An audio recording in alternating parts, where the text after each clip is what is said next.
Police आयुक्त Sandeep Karnik, police उपायुक्त प्रशांत बच्छाव, सहाय्यक पोलीस आयुक्त संदीप मिटके यांनी गंभीर गुन्ह्यातील पाहिजे असलेल्या आरोपींचा शोध घेऊन ताब्यात घेण्याबाबत सूचना दिलेल्या होत्या। आज दिनांक 2 डिसेंबर रोजी पोलीस हवालदार मनोहर शिंदे यांना गोपनीय बातमीदारामार्फत माहिती मिळाली की अंबड पोलीस ठाण्यात अनेक गंभीर स्वरूपाचे गुन्हे दाखल असलेल्या आरोपी दीपक पाटील वय 48 वर्ष, राहणार विकास लॉज, दूध बाजार, भद्रकाली, नाशिक, मूळ राहणार पिराचे, बोरखेडे तालुका चाळीसगाव, जिल्हा जळगाव येथे वावरत असल्याबाबत माहिती मिळाल्यानंतर वरिष्ठ पोलीस निरीक्षक विद्यासागर श्रीमंतवार यांच्या मार्गदर्शनाखाली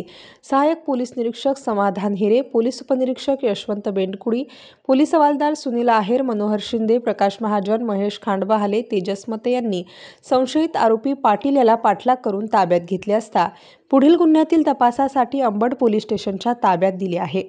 सदरची ही कामगिरी वरिष्ठांच्या मार्गदर्शनाखाली गुन्हे शाखा युनिट 2 चे वरिष्ठ पोलीस निरीक्षक विद्यासागर श्रीमंतवार, सहाय्यक पोलीस निरीक्षक समाधान हिरे, पोलीस उपनिरीक्षक यशवंत बेंडकुळी, पोलीस हवालदार सुनील आहेर, मनोहर शिंदे, प्रकाश महाजन,